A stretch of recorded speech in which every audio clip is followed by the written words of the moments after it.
তারাই কিনতে আসে। তারাই আপনাদের ঘুরে দেন, কোনো অফিসিয়াল লোক আছে? সব গরিব মানুষ, সব কাস্টমার করে।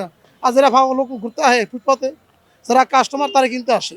আচ্ছা, আমরা একটা জিনিস দেখেছি যে এবার মানুষের ভিড় থাকাতে হ্যাঁ, বা মানুষের অনেক অবস্থান থাকাতে হ্যাঁ, অনেক যারা ছিনতাইকারী এটা হ্যাঁ। একটা আস্তানা হয়ে দাঁড়িয়েছে না, গুলিস্তান। প্রশ্নই আসে না।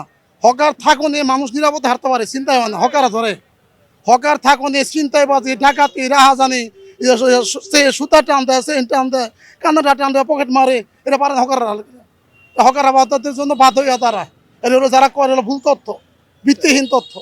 অনেক অসুস্থ রোগী যদি এই হ্যাঁ, রাস্তা পার হয় রাস্তা তাহলে পার তাকে হয়। অনেক অসুস্থ রুগী তো আর হাঁটতে পারে না, অসুস্থ করে তো হবে গাড়িতে অ্যাম্বুলেন্স। পার হলে অনেক অনেক অসুস্থ রুগী গাড়িতে হাঁটতে পারে না, অনেক অসুস্থ রুগী হয় রিক্সায়, না হয় গাড়িতে, না অ্যাম্বুলেন্সে যায়। যদি আর তারা যেখান থেকে গাড়ি চলে রিকশায় মেন, আসে, হ্যাঁ, আমরা দেখি যে জ্যামের সম্মুখীন হতে না হচ্ছে। জামের সুবিধা। আপনি যে গাড়িতে ফুটপাত, আসলেও আপনি কেমন কোনো গ্যারান্টি দিতে পারবেন? ফুটপাত না তাহলে বাংলাদেশে জাম থাকবো না? দিতে পারবেন? গ্যারান্টি দিতে পারবেন? অনেকটাই কমে যাবে হ্যাঁ, প্রশ্নই আসে না। আপনি এখান থেকে ওই মুক্তিযুদ্ধ প্রেস ক্লাব পর্যন্ত যান, কড়া ফুটপাত আছে। আপনি যান, আপনি 1 ঘন্টা লাগবে যাইতে। আপনি এখান থেকে যান প্রেস ক্লাবে, আপনি এখান থেকে যাত্রাবাড়ি যান, কড়া ফুটপাত দেখবেন। আপনি এই রাস্তা দিয়ে যান রাজধানী মার্কেট যান, কড়া ফুটপাত দেখবেন। ফুটপাত দেয় কিন্তু ঘন্টার পর ঘন্টা পু পু পু পু করে গাড়ি যান যান।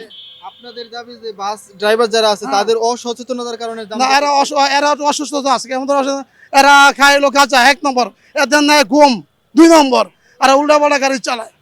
এখানে ফুটপাতের লোকে যানজনের কোনো প্রশ্নই আসতে পারে না। আপনি দেখেন গাড়ি আছে, রাস্তায় রিটিং ক্লিন রাস্তা।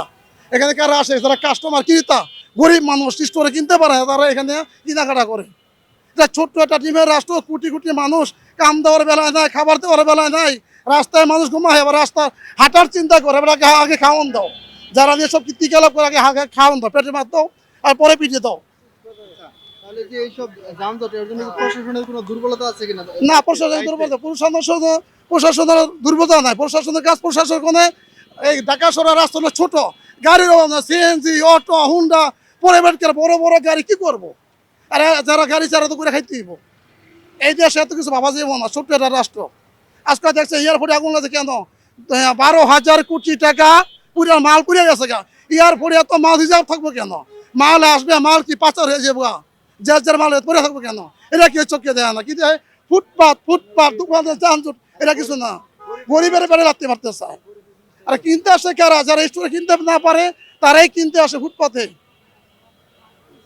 তাহলে আপনি মনে করছেন যে অনেকে মাল ওই জায়গায় জমিয়ে রাখছে এগুলো? হ্যাঁ, জমে রাখছে না, এগুলা কি জমে রাখবো কেন?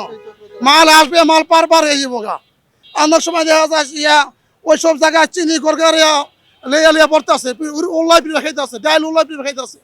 টিভিতে আমরা দেখতে পাই। কেন মাল থাকবে? এত মাল কেন থাকবে?